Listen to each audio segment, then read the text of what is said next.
Hey everybody, welcome to the Nerd Dungeon. And today it is Toy Chats, our new weekly Monday show. And as always, we always will have a special guest with us.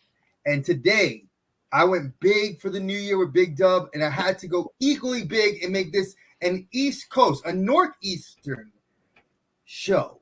And we're going to welcome the Prince of Plastic, the Mad Collector, Sentri, is with us today. And I am so excited to have him on the show. And kind of his funny joke was with the Nerd Dungeon, we give everybody kind of like a little safe word, like Dubs, we gave him kumquat. So for you, oh man, I'm going to use coffee. Okay, I always see you with your coffee cups. And that I works. love coffee, so keep it simple. Yep, so, just finished one, actually. Yes, dude, I had one this morning, and that's about it. But the wife and I are diehard. Oh yeah, diehard. You try the ice sugar cookie from? Never mind. Well, it's not digress. yeah. Wait, no, the ice sugar cookie? Yes, I have. Yeah, it's good. I But do the almond milk. The Dunkin' one, I think, kills that though. The new one, the brown sugar cookie cold foam. Yeah, it's awesome. What's up, Nadia? Anyway, hey Nadia. Thank you guys for having me. It's awesome to be here. This is oh please, no problem. Like I said, the Nerd Dungeon of my own right now that you see me in, which should hopefully be finished very soon. Funny. Yeah. Yeah, because I saw that in your last video. You were talking about that you were like, hey, I have a dungeon of my own, and he's trying to build his man cave. And folks, he's in Boxville right now. We are getting Sentri live from Boxville. Yes. Yeah, that's a fraction of it. So. I'm having flashbacks to Big Dog Dave. Oh dear God, dude! I'm having flashbacks. As long as there's no lockers full of people down there, you're good. Yeah, no, none of that. None of that. I'm not that interesting. I promise. But, oh, dude, you are that interesting. Because listen, I've seen it, and people were talking about it, and I have to agree. Being a YouTube personality, we have to be a personality. You don't. We can watch you for the content, but we watch you because you're funny. We watch you because you're interesting. I watch you because you hunt in areas I grew up in. Yeah, it's crazy. Areas you can stop in, and now you just found out we graduated all from the same school, minus Smitty. Within a year of each other. Exactly. Yes. Within a year of each other, we all graduated from the same school, which is interesting and awesome. So I guess first and foremost, how was your weekend? How are you doing? My weekend was a mixed bag, dealing with some good stuff and some okay stuff, I guess, but cut short by work as well. But overall, I cannot complain. Happy to be here. I'm happy to be here today. So that's and right now. So that's always good. And we're always glad to have you come through. Like, this ain't a one-stop deal. You ever want to come on, I will always, you hit me up, hit one of them up, and be like, yo, Dre, I want to come on, and you're always welcome. I'm always down to shoot the shiz, so for sure. So I'm going to ask you this because I know you're a wrestling fan. Yeah. And I saw in your last video that you did not want to grab that Ultimate Cane. Yeah. And it looks so amazing. I love that WWE Elite, that Ultimate Elite, I should call it. But you do realize that they have the Taker and the same thing, and you can grab them both. I do. Well, it's funny. Someone in the comment section of that video of mine had mentioned that, and after I actually filmed the video and uploaded it, or when I came home even before all that, I was like, why does that sound familiar? When I said, I'm like, Taker's got to be coming out soon, or whatever the hell I said. And then I went and looked at, because keeping, as you guys know, it's like trying to keep track of all of this shit like on a daily basis. It's basically it's pretty much it's disgusting the amount of stuff that we're oversaturated with on a daily basis. But yeah, so I was like, that sounds vaguely familiar to me. I looked it up and I'm like, no way. So I fucked that up. Even where we can curse. Is this a family channel? Am I cursing or not? You're fine. Okay. So I was like, what the fuck? Yeah. I definitely messed that up. But I'm trying to be. It's hard. It's hard to keep the collection focused especially when you have so many different interests like I do. I would like to pat Barry Horowitz, pat myself on the back a little bit, and say that over the past year or so, I've really, believe it or not, trimmed down my collection. I've really tried to stick to my principles when it comes to statue collecting and figure collecting in general. So with wrestling, I'm more of a vintage guy and vintage inspired guy. So WWF Hasbro's, the stuff I grew up with, LJNs, San Francisco toy makers. Those are the things that drive the wrestling part of my collection. So anything new, it's more of, for me, it's more of just older wrestling lines like that. Those molds pretty much recasted into and repackaged into new generation stuff. So and then when it comes to, like, I don't really love Mattel Elites. I kind of got roped into them like a year or so ago, and then I was like, oh, what am I doing? So I'm sticking with the Ultimates, and only the Ultimates that I like, which are, pretty much 2000 and below year, and try to stick to that. That's my golden era. Hitman, Hogan, 90s wrestlers, some 80s guys. Yeah. Like with AEW, for instance, like I only have an unmatched Sting. That's it. I'll get an Arn Anderson when it comes out. Oh, I have the LJ and Cody. I'm sorry. I do have that. Right. So that's another thing too. Like the LJN figures of the AEW line. So you get like the Darby, Cody. I knew you were going to get Sting.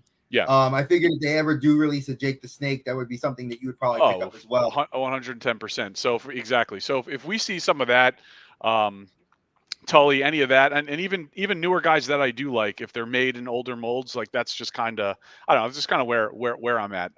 Regular just Mattel Elites kind of bore me. So unless it's like really nice, I love the Ultimates though. I think to me that makes the most sense, the biggest bang for your buck. And that's kind of what I'm sticking with. I should have really picked up Kane, and it looks really good. His likeness on the portrait is excellent too. So if I come across it, then maybe definitely next time. Oh, the Britt Baker that you're doing for the giveaway on your channel, which I'm not trying to plug it. I just remember go ahead. The video today. And I saw, no cheap plugs. Cheap plug. Do it. Oh, we're all about the cheap plug here. Oh yeah, it's like Mick Foley. Hey, it's giving other people a chance to win a really cool figure. So cheap plug that shit away. Exactly. Listen, folks, if you go over to his channel, he's very easy for checking it out. He has the Britt Baker DMD bloodied figure, ringside exclusive that a subscriber gave to him. So this is even more driven that it wasn't him. This is subscriber driven. So us, the fans, for him, gave it to him to give back to us. So I think that's equally awesome. And that figure looks way better than her unrivaled one. The unrivaled one is god awful trash. I hate to say that, but that's where Bob was. He was already going to try to sign up. That's my dinner, but wait, I'm that doing that right right now. now. I went to AEW and I got this. Oh no! Oh shit! That's awesome. Yeah, I love this T-shirt. Where'd you get that? Not like where the hell did you get that? I got that at the show here in Charlotte with Battle of the Belts. Oh, cool. That's cool. I like that. My best friend, he got me tickets for Christmas. Yeah. So we went, and then I went in there, and they had a Britt Baker, they had the Britt Baker Chun-Li, a CM Punk, and then they had like the Battle of the Belts T-shirt that was for being at Charlotte. That's cool. Cool. I bought the Fighter Fest one Fight for the Fallen one that they did back in August when they came through Charlotte, the Bojangles. I got that one as well. But they had the figures. Last time they had autographed figures. They had Ortiz, Santana, and Sheeta. But this time they had nothing. At least when I saw them, they didn't have anything. What were the price points on the signed figures? $40 for that shirt, which if you go on Pro Wrestling Tees, it's $37. Yeah, plus shipping and all that. So and there was no tax. It was just 40 straight. Yeah. So it was like that wasn't the bad thing. And the sizes went up pretty decently. So what about the figures? If you were a little bit more, the figures they didn't have any. When I got there to where we were at, they didn't have any figures. But I knew that they said that my boy said that there was ones downstairs that were like on the floor level that supposedly had some figures, and they're I think $100 for the signed figure in a protector. 100, you said? At first I thought when you said 40, I thought you meant for the figures. I was like, wow, that's incredible. Oh, no, t-shirts. Okay, the signed figures, that makes more sense. Okay, yeah. And they had an exclusive for $200. My boy told me this, that they had a VIP area where Ty Conti, Anna Jay, Sammy Guevara, Hangman Page, and a few other guys were there taking pictures for free, as part of your VIP experience. And they were giving like autographs, and you could take selfies with them. That's cool. AEW, I think, is doing the right thing. Yeah, overall. it was. I have to admit, though, it was a long show. Like Oh, yeah. I didn't like it. Like it was like I didn't love it, but I liked the experience of going to live events because every time I've gone to one, there's always some older dude that always makes us laugh. And me and him he was cutting up with us. Me and my best friend. We're just sitting there talking about he knew Magnum TA. His grandmother was on a plane with Ric Flair. He grew up near Ric Flair's house. I'm sure like, she I was. Like, I'm like, I'm these people all the time. They're always sitting next to me, and my boy's like, Dre, you every time. And I'm like, dude, I don't care. They're funny. He was drinking and just cracking jokes. That's awesome. I feel like you don't That's have to look very far going to a wrestling event to find a character in the stands, you know? The last time Liz and I went to a WWE event, actually it was right before, it was just before COVID, the Christmas show. There was a little kid like 2 rows ahead of us, and he was just, he was shouting out stuff, but he knew his stuff. I mean, he knew all the wrestlers. So Liz was, like kind of like encouraging him and says, and his mother was like, I'm so sorry. And Liz and I were like, no, he's awesome. He's great. Let him go. That's what a live event's for. Yeah, exactly. And I think that's part of the whole experience. You need to have that little kid. Like he was like 7 or 8, and he was like so into all of the characters and stuff. It was like I was like all the wrestlers. I was like, holy cow! I think he knows more than I do. That's cool. That's nice to hear because I feel like a lot of that stuff is lost. Like when we were kids growing up, I mean, it's like playing outside, going to live events, getting lost in something. I just feel like that doesn't happen. Getting lost outside of getting lost on, on your fucking phone. Exactly. You don't really like things like that. I feel like you don't hear as much anymore. So that's cool to hear that. Yeah, you really don't see it. Like my 12-year-old, I was very impressed that like I had asked her, I said, hey, next time a AEW show comes through town, do you want to go? Because I took her to, I think it was 2 years ago, we took her to NXT in the summer. It was like NXT was in Cabarrus, about 45 minutes up from where I live. And it was my wife's first show. It was her first show. And me and my best friend it'd be like our 80th show. We've been going to them for so long. And I didn't realize she had fun. Like she was like, oh, I'd like to go again. But we never talked about it because COVID then hit. So we never went to anything else. Yeah. And then I said, hey, do you want to go to AEW?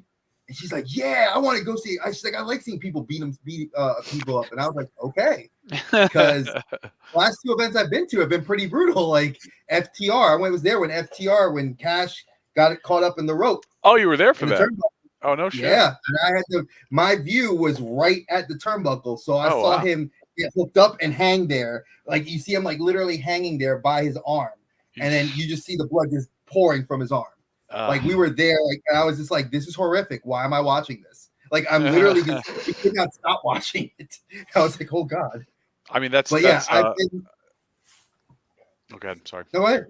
No, go ahead. No, I was going to say stuff like that. It makes you like wonder.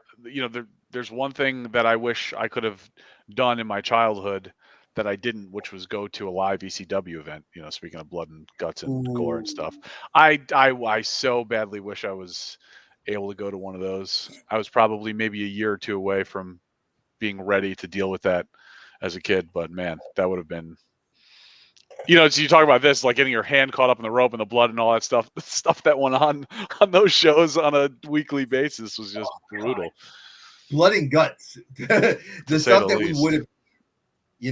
I wish I went to an ECW show. I think the best show I ever went to was in Connecticut in Stamford. My dad took me, and it was one of the earlier shows I remember. And I've told these guys this story plenty of times, where Bret the Hitman Hart came. I was sitting ringside with my dad, and he put the glasses on my head. Wow, no way. Yeah, I still have them. They're in a box, safely kept away. But wow. Him and the Anvil beat Demolition for the tag team titles that night. And I saw Tito Santana. I mean, that's how old school I was. Yeah. And I remember it. The memory so vivid, you know, and I was always like, I love going to live events. Like I saw Eddie Guerrero versus RVD at the Garden. Oh, that's money. That's amazing. That's a money match. I'll never get to see it again. No, nope, and I got to see it. No, that's incredible. That is awesome. Yeah, I think same for me. I think my most memorable wrestling moments. I think the most memorable one was the first one I ever went to, which was when I was a kid. It was at the Garden. I don't remember the whole card, but the main event was Hogan versus Earthquake, and Earthquake came out with Jimmy Hart, and the Rockers got stomped by Demolition. And it's just like, I remember that we went to Patsy's Pizza in Brooklyn afterwards, me and my buddy and his dad. It's like I'll never forget that night. And I remember that more than I remember going to live events. Forget. Yeah, no. Yeah. I think live events create that camaraderie. Because my friend's mother bought us tickets for that summer. It was a summer show, and it was my friend's mother, my friend, his cousin, and me. And we all sat down. And I remember just the view from Madison Square Garden was like we were sitting mid tier, so you could literally look straight down, and I could see Undertaker when he rode his motorcycle around. You could smell the gasoline. That's cool. That is very cool. It was so I get goosebumps when I think about it. And that's stuff that I want my daughter to have when she goes with me to those shows. Yeah, I want her to have that feeling of like, hey, because my nephew, he got to meet Cody Rhodes and hold the ROH world title. That's awesome. And he met Cody, and Cody's really cool. Like, I got to give it to him. Whether he's an asshole now in AEW and nobody wants to cheer for the heel. Yeah, that was coming. That was coming. Yeah. Oh, it was. Yeah. But it was cool to see that, Yeah. So my buddy met Cody at a cigar event. He was like promoting his cigars, his like line of cigars. This was back in 17, 18, and it was down in Greenwich Village. And in the city, and I was at the time working in Midtown, and I was working. My buddy was not, and he went down there. He met all of them. He went to the event. It was a small. I don't know what he paid, like $100 and something bucks to get into the event, but it was a small little intimate event, and it was Cody. And apparently he FaceTimed me while I was in a meeting, and I'm like, what the fuck does he want? And then I find out afterwards, he's like, oh, I was with Cody, you're going to say hello and this and that. He's like, I was literally bullshitting with them for like 20 minutes. It was like him, Scorpio Sky, Kazarian. He was just hanging out with all of them. He said MJF was there. He's a dick. He stayed in character the whole time. That guy, yeah, great. So that, but he said Cody was a very, very cool dude. And they were just like pretty much sitting around at a bar with cigars and Pinot Noir and just like sharing war stories with everyone. So, see, that's dope. Pretty cool. Yeah. I mean, like, you don't really hear of that sort of stuff happening all too often, but yeah, that was right before, it's probably a year before AEW. I mean, he was still doing his, he was ROH. He was a Bullet Club in ROH. Yeah. And JPW and all that. Yeah. Yeah.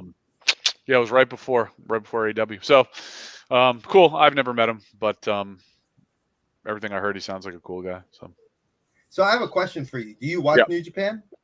I do. Well, I stopped watching. I kind of stopped watching when all of my guys left.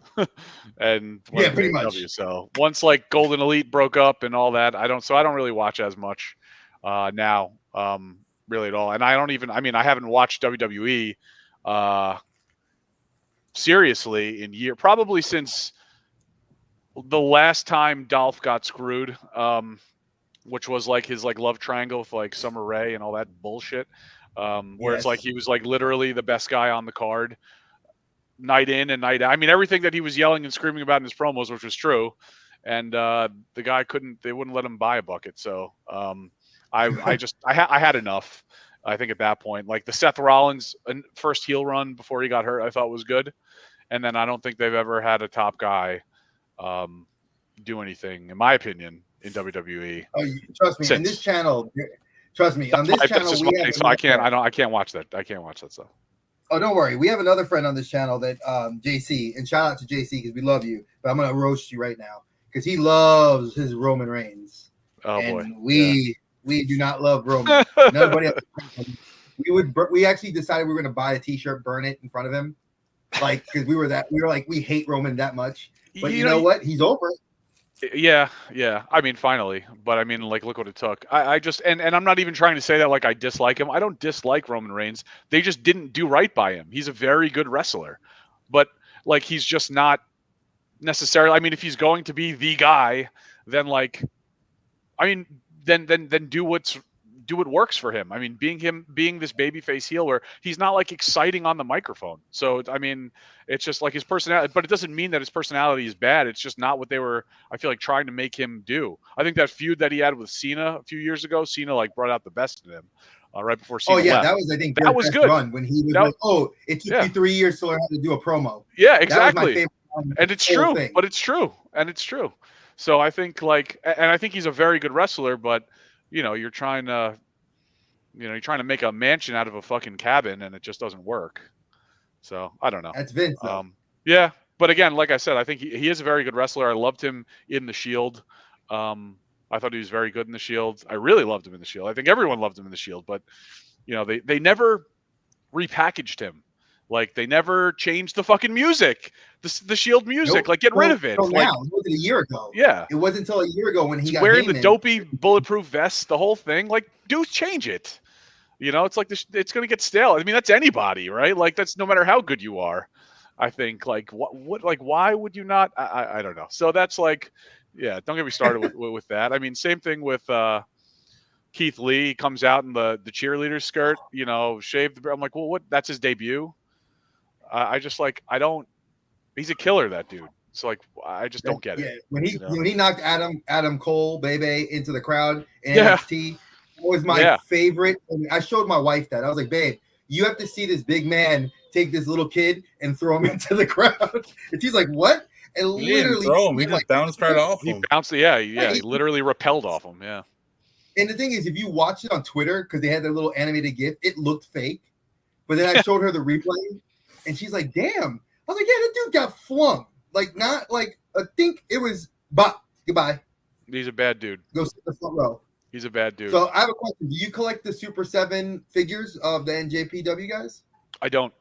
No, the Ultimates that are out? Yes. That have been out? No, I don't. Storm Collectibles, I think. Do they also make them?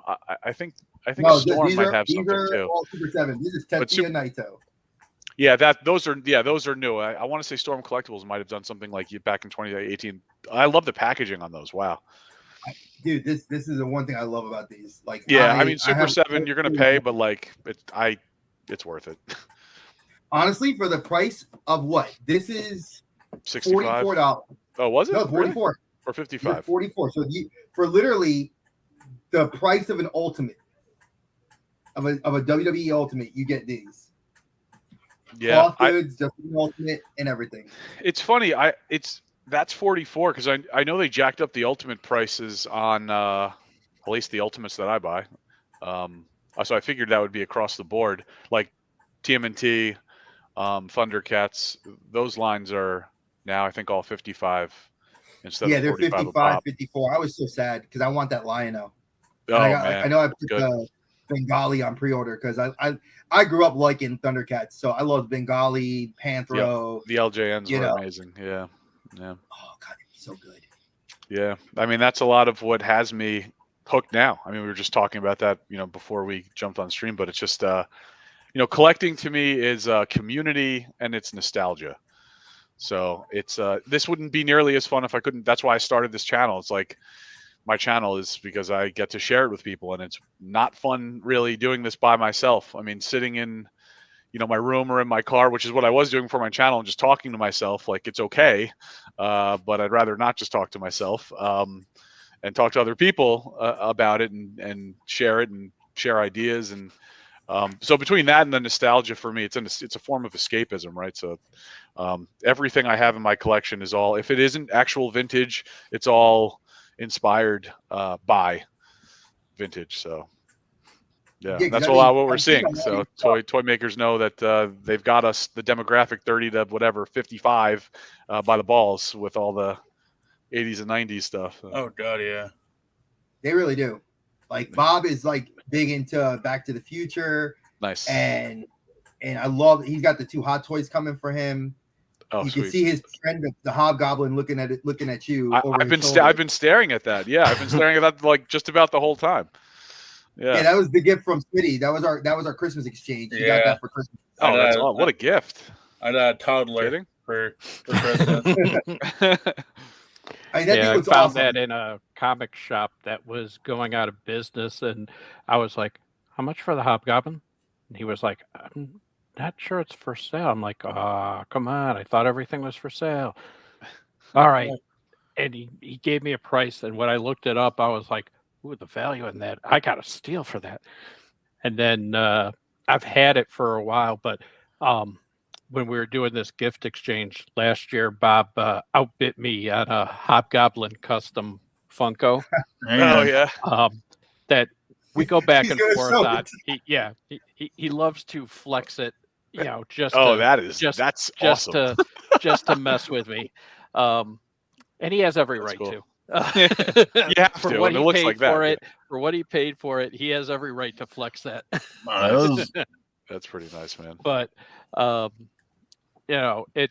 I knew he loved that character, so I was like, I'm like, I'm not displaying it. I figured Bob would. Yeah, I displayed and it all right. So I was like, he's going to somebody who will truly appreciate him. Good home. Yeah. Yep. Yeah. That's the most important thing. That's cool, man. Are you guys all like heavy pop collectors or just here and there? I've got a You're a pop lot guy? of them that I'm You're a Funko guy? actually getting ready to start trying to sort through. Mm. I've pretty much stopped or severely curtailed Funko Pop buying. I'm migrating into custom toys and custom designer toys. So these guys know Evil Ghosty far too well now. But Oh, cool. like resin and Yeah. custom paint. So this is the newest one I got from Evil Ghosty. I showed him off Wednesday, right after he came in on our normal stream. Nice. But I've got a really impressive custom that these guys have seen that I got. So I had a original blank from Evil Ghosty and sent it to Priscilla of Priscilla Art. And she did Oh wow. from Cool. a blank all white one. So we have, and then. Oh, sweet. Very cool. So she does some amazing custom, of other people's pieces, and just does some amazing custom paint jobs on it. I've got stuff from like Playful Gorilla, Fed Up Toys, Surge and Destroy, and Playful and Priscilla, and I know I'm missing somebody or a couple people. I gotta see. That's really cool, man. And customs, having that is a great way to differentiate your collection. So that's I think that's cool. I have some custom statues that I love. I'm actually looking right now. My buddy on Instagram, Mr. Randall Radio, he's got some custom designer stuff. I got to find it, man. He's posting a lot of comic stuff recently. I got to find it and I'm going to send it to you because if you don't know about it already, then I'm sure you're going to love it. But it's all Evil Ghosty type stuff. And it's super duper cool. Here, what is this? Is this it? No, that's Tiny Ghost. But it's something like that. I got to find it and I'll send it to you. And I know a lot of people that are into and love the Tiny Ghosts. I think they're cool too. I just, at some point I need to draw the line somewhere. So I like a lot of the original Funko stuff, like the Wacky Wobblers. I have even Super 7 has some of the cool designer like Caillou stuff and like Motu inspired designer stuff that I have, like the 3 3/4 stuff. And I'm just trying if I could find this thing. But yeah, and I like Funko sodas. I at one point Funko got me, and I did like the Funko Pop thing for like a few years, and I was pretty heavy into that. And then it's like, but I was like chasing all of like the old, original line Marvel stuff and paying a premium. I'm like, well, the amount of even paying now, for this, I mean, you pay whatever you were paying before. I mean, you see what their value is now for some of those. Yeah. It was like, I mean, there are ones I'm like, if I had only known, I thought the price on that was bad then. Oh, Yep. I Oh mean, yeah. it's ridiculous now where Yeah. they're Oh, at. yeah. yeah, like the holographic Darth Maul and the holographic Vader. I had those. Yeah, those are like you can't. I mean, like the Darth Maul's like $4,000 now. What? I think so. Mhm. I'd have to look it up, but the last time What? That I sounds thought it about was right. close to. Wow. I think so when I got out of Funko, which was like 2018, I think the most expensive pop I had was metallic blue-eyed thing.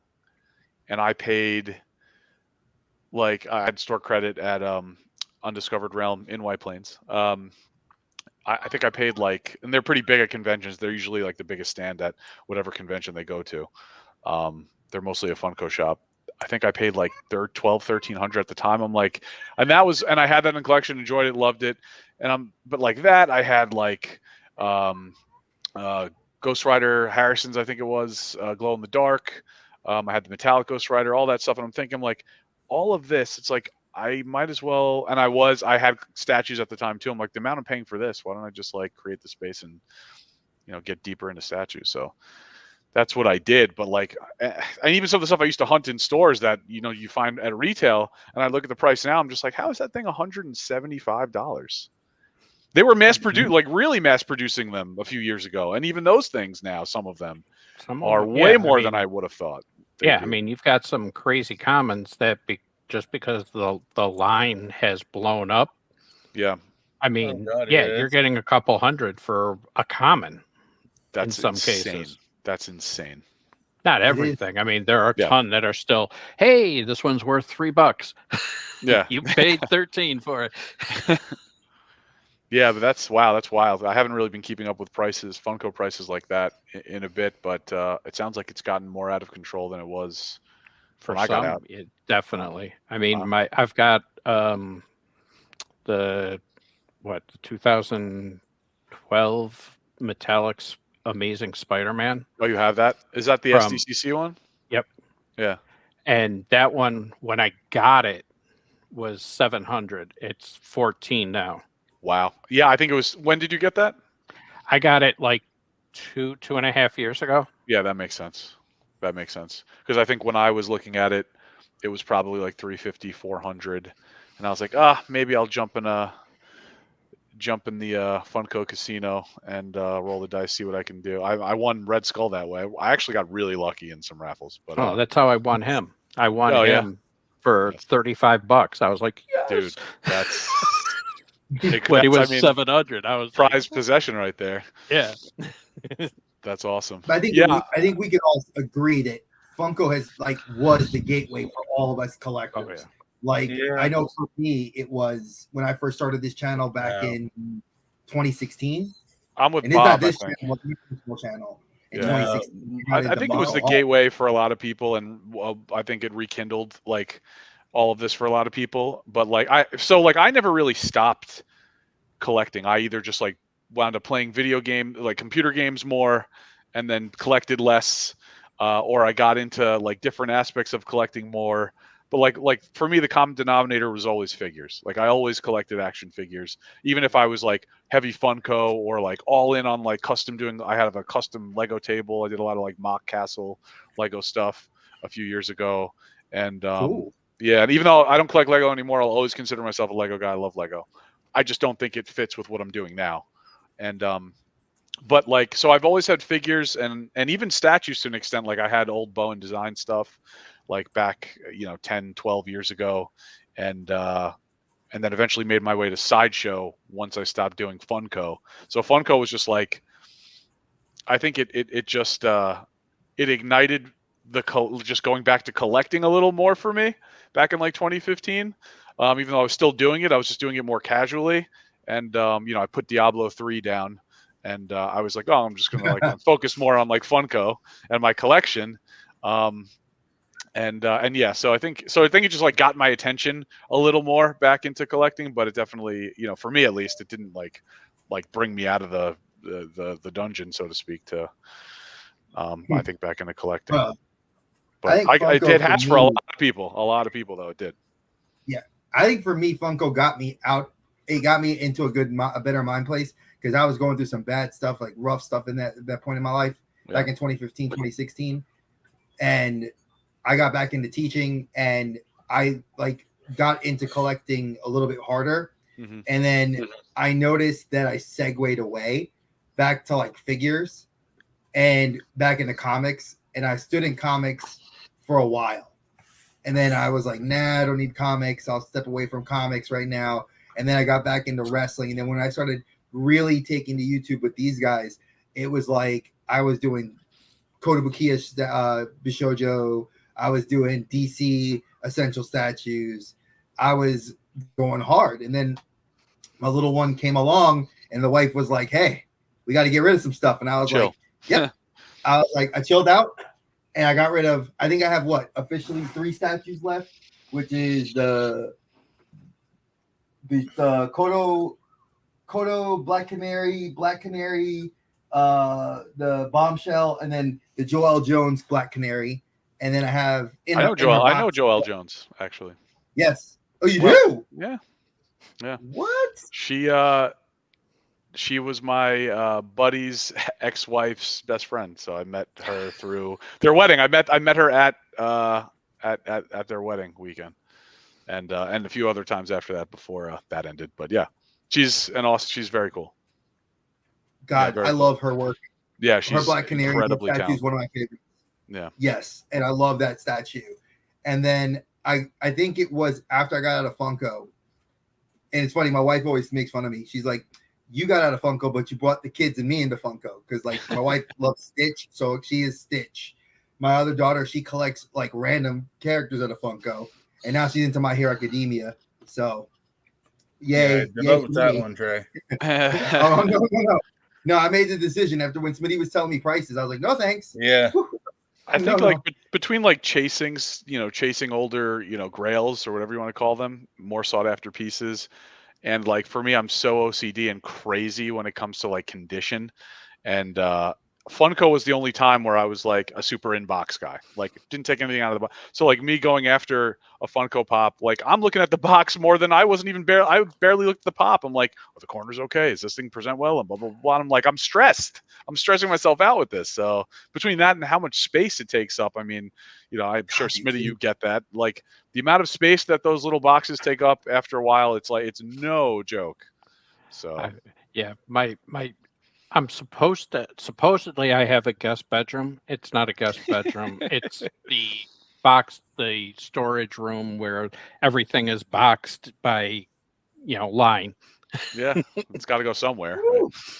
Because I don't have a good way to display them, and where a lot of people will like stack them or shelve them.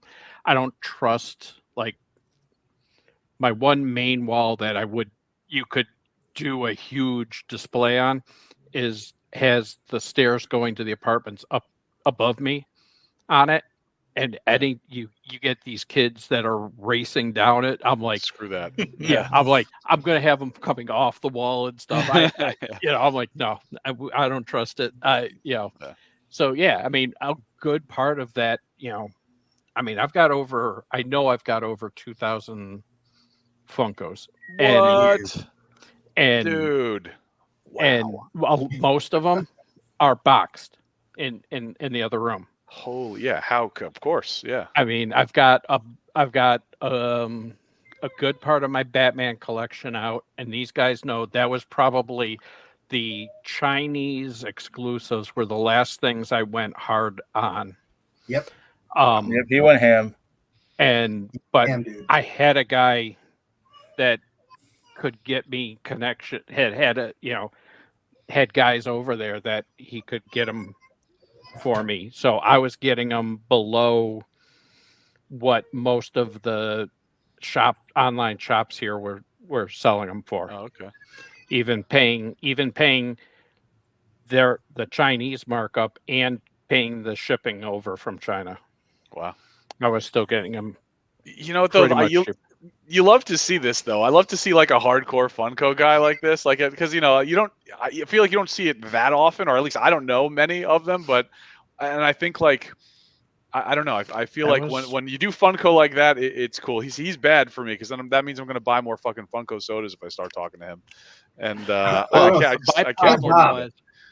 My problem was I'm into Batman, Star Wars, and My Hero. So those are big, Spider-Man. That's a street. That's what we call Spider-Man three and strikes Batman from are broke. like two of the biggest lines they have. Yep. Star Wars is huge. Yep. And then my girlfriend is into Harry Potter's Diamond series. That's your fourth. Yeah, you're broke. And then Batman alone. Then we were getting into. Then we were trying to encourage both her nephews. So her older nephew, I got him basically. He had at one time he had a complete Venomized line. Her other one isn't her younger nephew is Dragon Ball. Oh God. Yes.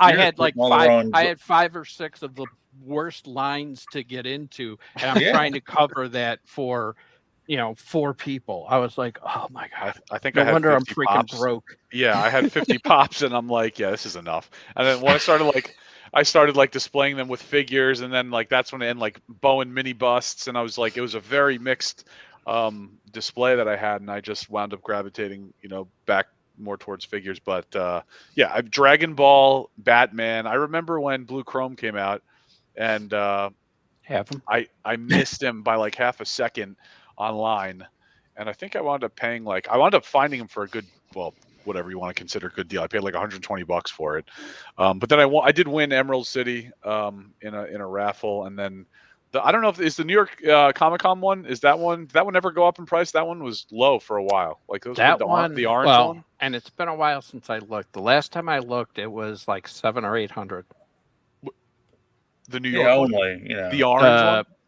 No, not the orange one. The pink one. Oh, okay. I was going to say the orange one. The orange one isn't bad at all. Price wise. The blue chrome, the green chrome, the pink chrome are the 3 big ones. Yeah. Out of that, and then you've got the black chrome. You've got black chrome, Batman Beyond. You've got the gold Target. You've got the Christmas red chrome, and the orange chrome. Are you a completist? I tended to, but I mean, the lines I was in, there were no ways I was going to be able to complete them. Yeah. And like the Batman, I mean, they keep putting out so many different versions and tweaks of it. I finally was like, I can't do it. I can't keep up with it when you're releasing 3 or 5 of them a month. Yeah. On an existing line that's like so huge, it's not. Even it's funny. Like no one needs Candy Cane Chrome Batman. The cash grab BS. It's just like. The Target exclusive, and then get the Walmart exclusive Joker that's also there for that one. And wait, we're gonna give a Robin online Galactic Toys one. Exactly. So no, Galactic Toys normally gets the Dragon Ball. Oh, I apologize. Oh, right. That's right. Yeah, that's right. Now, you could get a Hot Topic Robin exclusive. They have done probably.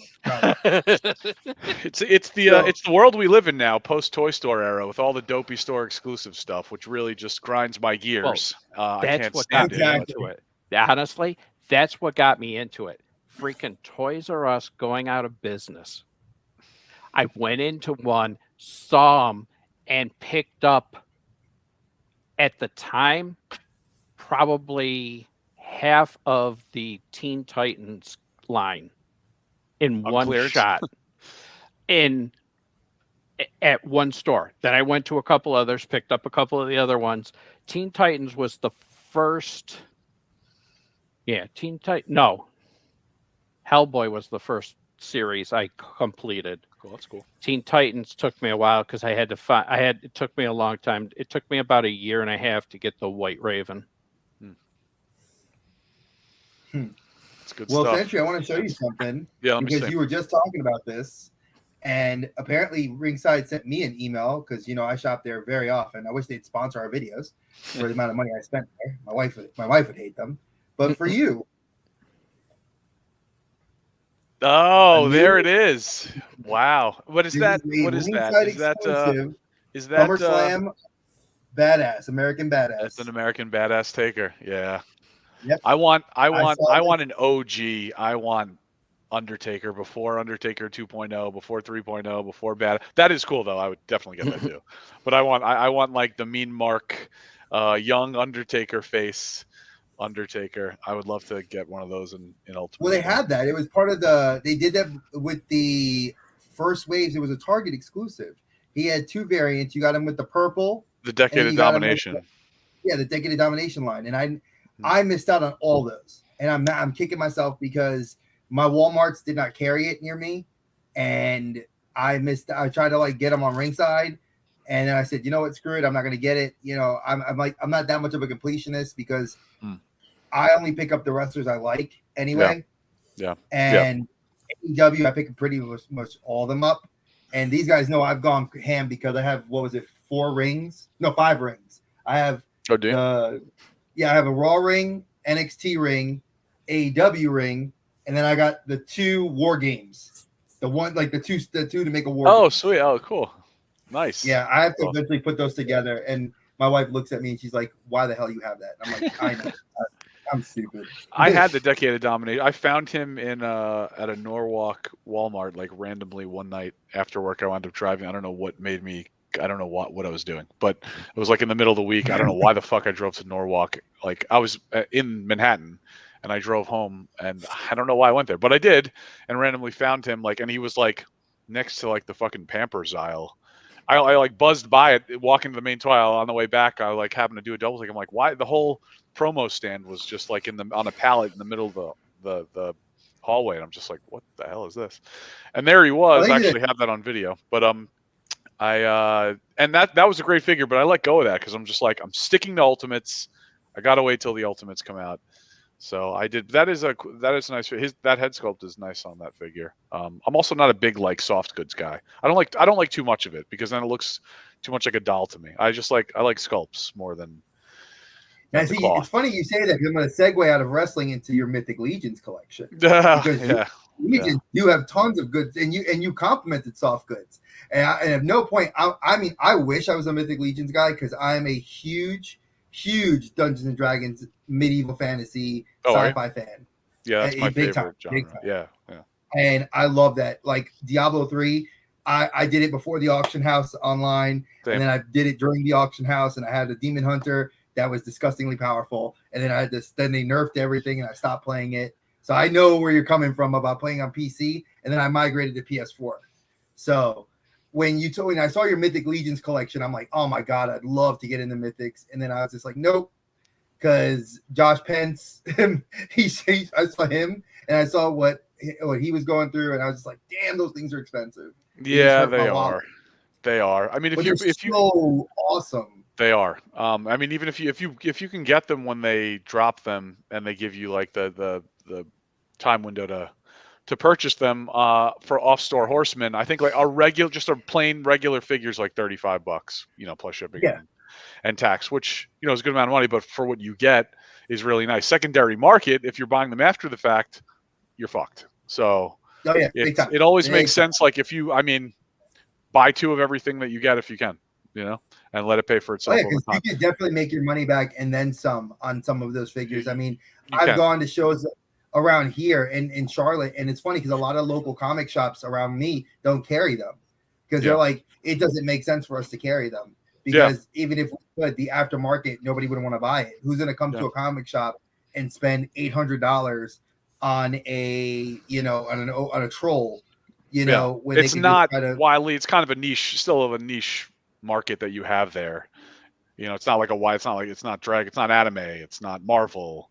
So I think you're not appealing to the wider audience. So to pay a premium for that, you're not going to have that many people, I think, willing to do that. But with that said, it's like the second these waves, once they close,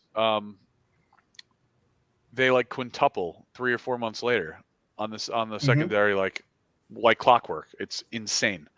It's insane. Exactly. So I have them. I have some right back here from the last video. If you want to see some. Did you get the Aether Blade? Did you do the ones for the Aether Yeah. Blade series, the 2 exclusives? Yep, I got Man, those. those things are. Yeah, the horse. I got. Yeah, all those. And even with those, like I definitely only buy the ones that I want. But with that, I pretty much want all of it. So.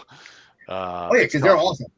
Yeah, I mean, like those are the line like that. I invest in those lines. Like, for me, sci-fi, fantasy, high fantasy. That's my favorite out of everything. I'm a huge Marvel guy. I still read. I like the older, dated stories. So I always I have Marvel Unlimited on my phone. If I'm on the train, I'm reading it there. Yeah, I don't really read any of the modern stuff. There aren't very many runs of things that I love, but I love reading and rereading older Marvel comics. So I'm a big Marvel guy. But first and foremost, it's sci-fi, fantasy, and horror. That's where I'm at. So Dungeons and Dragons. I mean, growing up playing it, playing Dragon Strike, playing all the board games, and then Magic the Gathering. I've always being into miniatures and painting miniatures and playing Warhammer Fantasy. I never got into 40K really, but Warhammer Fantasy. I was just always a very big sci-fi fantasy guy. So for me, something like that, or even the Storm Collectibles Golden Axe. I don't know if you've seen those figures. The Golden Axe figures are amazing. So I have the arcade 1-up 2. The Golden Axe one, it's got Golden Axe 2 on it, Altered Beast, a couple of other games. But so for me, like that's like I have to do away with other things if I want to go all in on that, which is worth it to me. So I don't collect Transformers, even though I love Transformers. I don't want every Marvel Legends figure at all, but like I don't go crazy with those. I buy the comic accurate ones that I like. I'm not an MCU guy. So you pick and choose your battles, where you can. But for me, those are like Mythic Legions. You could probably argue and say is my favorite toy line, like action figure line to collect. I have Prime 1 Lord of the Rings statues coming, quarter scale pieces coming. So those are the things. Some Predator pieces I have here. Too. I'm a big Predator guy. I have Ahab coming from Prime 1, and Nice. City Predator 2 from Infinity Studios, from the movie where he's like hanging off the building after he like offs the Jamaican gang and kills the Spanish dude. And he's just like hanging off that fucking classic. Yeah, so I 80s 90s movies, sci-fi, horror, that's my main thing, I would say. And then of course Star Wars. Are you going to get into the Mythic Legion sci-fi line that they have coming out next year? Nah, the based off the game. Oh no. Not the Aether Blade stuff, because I know that stuff they already started putting the molds up. I was talking more along the lines of like the sci-fi line.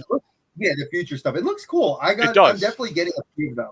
That's cool. Just because I think, like you said, it's even if I don't want them, the aftermarket to resell will be I'll make my money back like 5 times. Yeah. So. Yeah. Yeah. Exactly. Like you're not going to be in danger if you have that and change your mind. But no, I'm going to stay away from that just because I got my hands full with the medieval stuff. But it looks great though. I mean, I think it obviously gives anyone an opportunity that is more into like space and cosmic verse, an opportunity to get something very cool. So, and I'm sure they'll do things where they're going to like whet like my appetite, a sword and board guy like myself, they're going to probably do things that cross over a little bit and get me there at some point. But make you dip your toe in it. Yeah, I'm probably gonna dip it's inevitable with this shit. So. Oh no, dude, that's 100%. I said that with Marvel Legends before. Yeah. I remember I was like, man, I'm not gonna get into Marvel Legends, and then I jumped headfirst into it. Yeah. Oh, I'm not gonna do DC. Where's my boy at? Because I have one of my dudes that y'all been seeing. Oh, here he is. I didn't want to get into McFarlane, but there he is. Got into McFarlane. Got my King Shark. And I was like, I don't want to get into Black Series. I've been in and out of Black Series at least 4 times. Just found these the other day. 4 times. Oh, those look dope. Flame Troopers with the $5 coupe. Not bad. Nice. I needed K2SO, and then I got this. My wife got this for me for Christmas. Where's he at? because he's my favorite. I love sick, Donnie Yen. dude. So these guys sick. have seen these guys. This is Fed Up Toys. Did these Fed Up? Fed Up Toys, yeah. Fed Up. Up. Nice. And he called them the Gnomes of Mandalore. That is very cool, man. I love that. So on the back, like he's got like a frog and stuff. He instead of he's got like an axe. That is like cool. What material is that? What is that made out of? It's just it's a resin. Is it a resin? Okay, yeah. Mm-hmm. It's not a clear resin like the Evil Ghosty one was, but yeah, it's a resin, and then he's painted it, hand painted. I love hand sculpted, hand painted stuff. Those are very cool. Yeah, so that's the kind of when you were saying Star Wars, I was like, well, might as well pull the Fett stuff out. Yeah, man, for sure. That's awesome. But I mean, and I know for us, I mean, if you look at Dre's clock up there, I mean, actually next week we've got the guy that did that for me to give to Dre. Oh, cool. Oh, nice. He's a collector, but he's also an artist. So he's done custom dunnies for me. He's done a custom money for me. So I've got a Batman dunny that it was all comic book, like that he did on a dunny. Oh, cool. He's done a Boba Fett one for me. He's done a gargoyle money for me. You are the custom guy, huh? Yeah, he is. I started migrating like over this last year, and kind of like with the Funkos, I've gone hard on a lot of the custom stuff, especially the artists that I've started following and stuff. So it's like, but Dougie's done a lot of work for me. Just, custom work. And then he actually just texted me pictures of a couple of customs that he's doing. We're going to he's going to officially show them off next week on our interview with him. Cool. I'll definitely be tuning into that. That sounds good. Yeah, awesome. Dude. Like I said, we try to get a variety of people because I've always been a firm believer, and it's something we said before we even got on on stream today. It's supposed to be fun. This is a community. It's something I always hear you in your videos. I hear Dub say it in his. Josh, you guys always make a lot of comments about the community, and we always say that too. And if you have a strong community of people, you'll always will be able to find somebody that collects something like you do, and you can have that conversation because that's what makes it fun. You can play Magic, but you can play Magic online, but Magic the Gathering is fun when you go to a shop and you have your cards in your hand and you're going through your deck and you're playing. It's a different experience, and we're all hitting that age that either we got kids or we have friends that have nieces, or we have nieces or nephews that are hitting that age that want to collect, and you want to give them that same experience. I'm lucky. My 16-year-old in New York, he loves Yu-Gi-Oh! Enters Yu-Gi-Oh! Tournaments all the time. Yeah. And he's a vintage game collector. At 16, This kid's got a lot of great stuff. Granted, it's like supplemented by his mom and by me and his stepdad and my wife. We kind of help him, but we do that. And I know that Smitty does it for his his nephews. I've done it for mine, and I try to do it for my friends. I always supply them with something that to get you into what I like. Yep. Keep it in the family. Exactly. It's like, look, Sentri, if I go hang out with you in New York, I'm gonna be I'm gonna be like, hey, look, you're gonna want this, buddy. Come on. You want it. Enablers, of course. You need that. We all are. I've seen Seth do it to you when you went down there to him. when Oh, you were yeah. visiting in Florida. Everything. We had the Dick Tracy wall. We had the wall of Dicks at Bits and Buttons at Dicks and Buttons. Yeah, I mean, it is what it it is what it is. You got to have fun with it, and it's like anything else, right? Like this is what it's our passion. It's like it's like a pro basketball player has a kid, and like more than likely that kid is going to wind up in the NBA or something or close, and it's like just because like that dude is gonna or woman is gonna pass on what they know and what they love, what they're passionate about. It's the same thing with all of this stuff. And I feel like it's cool. It's great that you guys are doing that, I think, because I think for the most part, the people that are perusing the main toy aisles of these stores, it's us. It's not really like a 9-year-old or like rarely do I feel like I rarely see an actual child, not a grown child, but an actual adolescent in a toy aisle being like, oh, it's a Transformer. Oh, it's a shitty Marvel Legend. Oh, it's Chris Evans with a Captain America suit. You don't see that. It's us doing that. No, it's us going, oh, shit, it's K2SO. Yeah. I got it. I'm out. Pushing everyone else out of the way to get it first. And yeah, so like, exactly. Because kids are like, under a tree outside. They're playing outside is sitting under a tree on their phone, or not going outside and like, and not caring about like, stuff like this, and it's everything's digital, so it's cool. I actually think for once this is healthy in a way, to like rip a kid away from staring at a small, medium, or large screen all day long. I'll tell you this, and this is something more personal. This is personal, and these guys I think have heard me say this. My mom, before many years ago, my mom passed away in 2013. Sorry to hear that. And she was probably one of the best people on the planet. And one thing she always raised me, because she was a single mom, she always believed in going around and getting she's like, Andre, I'm going to support your Dungeons and Dragons. I'm going to support your video games. I'm going to support your toys. Why? Because you're not out drinking. You're not out doing drugs. You're not out doing stupid shit that you could be doing. Yeah. And my friends would come to my house. My mom would cook, buy pizza, do whatever. And we're not talking like, oh, I was 13. I was 25. And my friends are coming to my house. And my mom was like, hey, come on in. And my friends knew my mom. So it was a great experience to see, even as I got older, that my mom was putting that into, instilling that into me. And my family would always be like, well, Andre's so weird. He collects toys. Well, guess what? Andre's sold and made money buying these toys. Andre's traveled all over the country and met creators. And now he's doing YouTube. And my family laughs. They're like, yeah, you're not big. I'm like, I'm not big, but I have several friends that are big in the YouTube community that want to talk to me.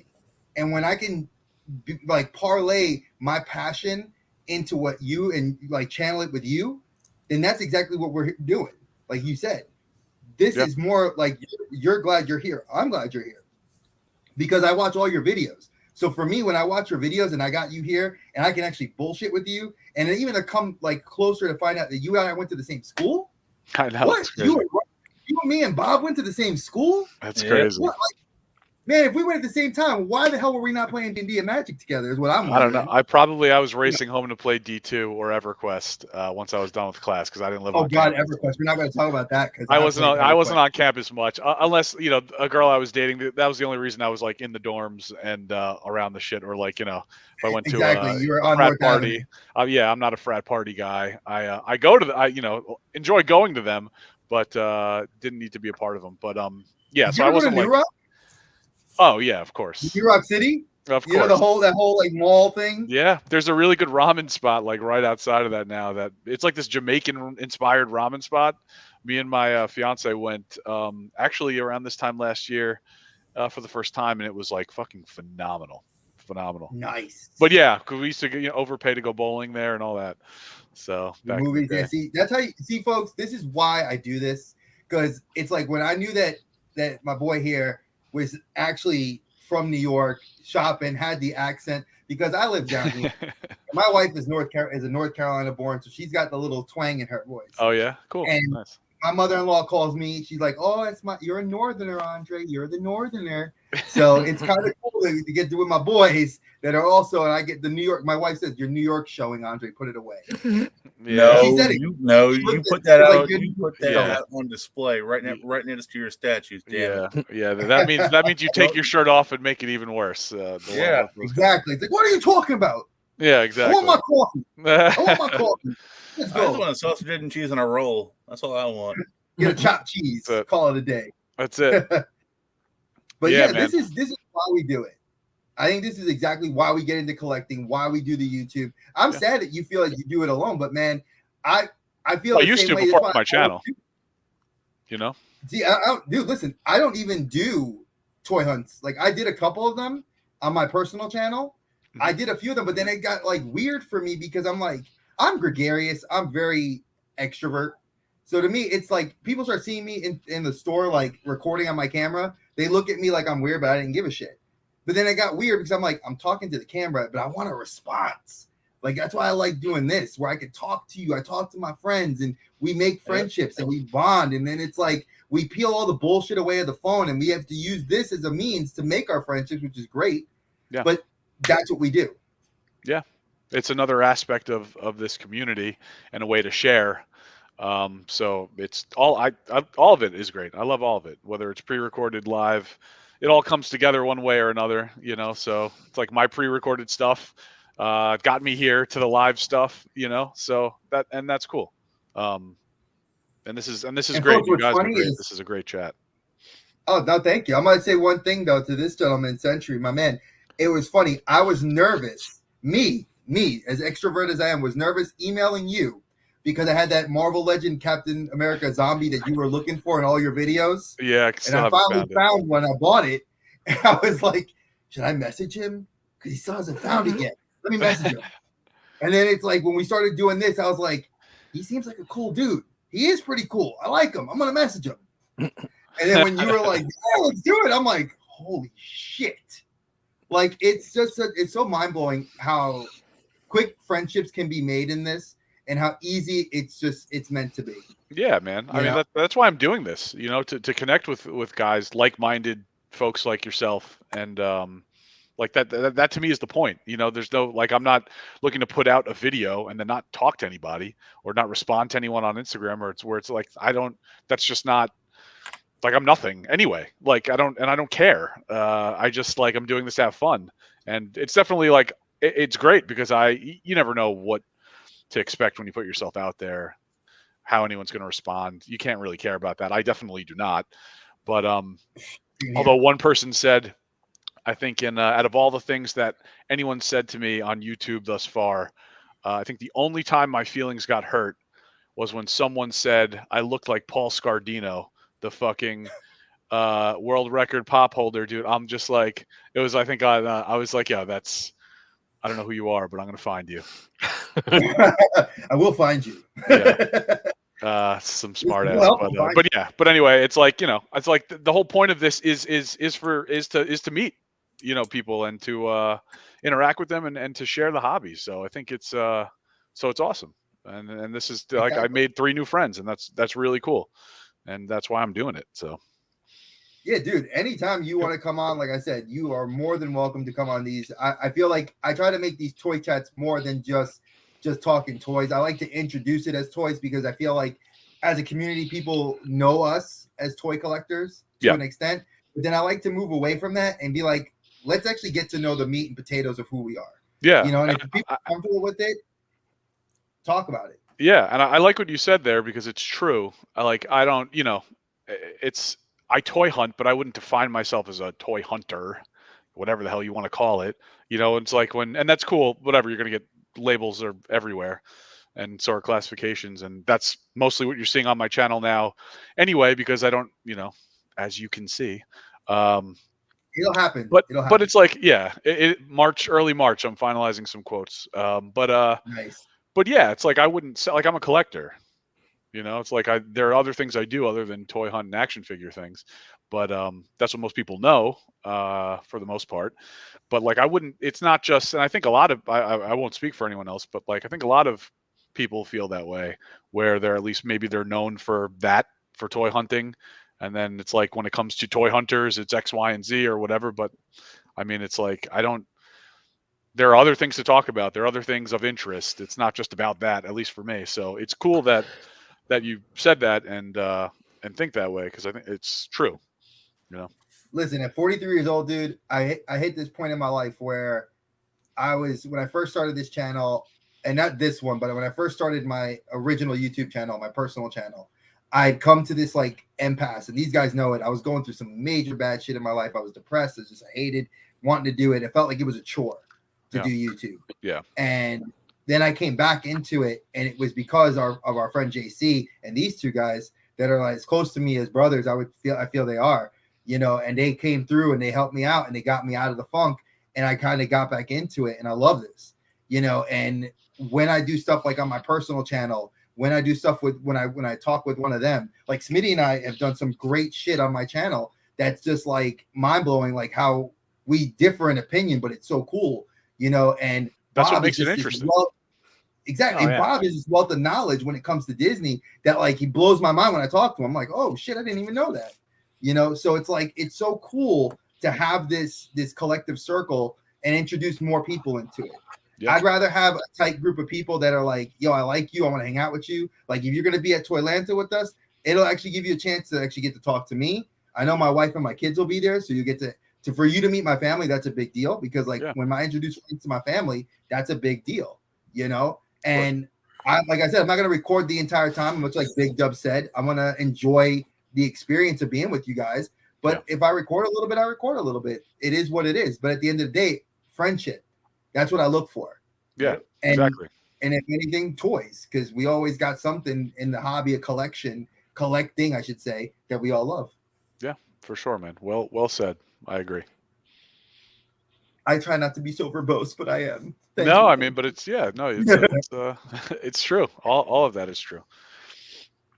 So I know I said it's 8 o'clock. It's 8:05. I'm gonna let you go because I know you had a long day at work and you were doing some other stuff. And I just want to thank you from the bottom of my heart. Sentry, I love that you came on, dude. You are awesome. You are more than welcome, like I told Big Dub, to come back on the show anytime you want. And this is not a one-way street. I'm gonna feel free to contact you as much as you want to contact me. We can talk, we can bullshit. You're not gonna be alone on a hunt. If you feel like you want to talk, dude, I'm a phone call away. Hit me up. Be like, yo, Dre, look what I found. I'm on the YouTube busting balls with you, and we can crack jokes. I don't care. I absolutely will, man. This has been fantastic. I really appreciate you guys making some time for me and having me on. And once this Norman Bates fruit cellar situation gets better, I fully plan to return the favor. So thank you. Oh, dude, I can't wait to see what's going to happen. I'm looking forward to it. So, yeah, me too. Folks, you guys, listen, if you guys haven't followed him, please follow Sentry the Mad Collector. He is by far another favorite New Yorker I have that's actually still up there in New York, surviving through this beautiful pandemic and getting to do toy hunts for us. Listen, he's going out there risking life and limb to find plastic. Like we all do. And just like I said, check out his channel. Also, like I said, he does have that dope giveaway that he's doing that's subscriber sponsored. So definitely check him out. Again, like I said, if you haven't just listened to him talk, he is probably the most genuine dude I've seen in a long time. Next to Big Dub. Big Dub, thank you for coming out. I know that Sentry, thank you, Ron. It's just like you are cool as cool can be. Thank you, bro. I appreciate it. Likewise. I am as straight can be. Same. Same. Don't like me? Oh, well, too bad. You guess what? You could thumbs down this video, but you at least watched it, motherfucker. Bavangul, you know what I'm saying? Mama Fangul. I grew up around a lot of Italians, so I know. So, hey, but obviously from Smitty, from Bob, from Sentry, from me, Dre, thank you guys for coming into the dungeon. Be ready to see us next week. And also tune in on Wednesday for our click because we're doing a movie recasting. And JC, I'm going to come for your ass. I got my shit ready for you. You guys got to come on and check it out. All right. I'll see y'all on the flip side, guys. Peace. Later, guys. Bam. And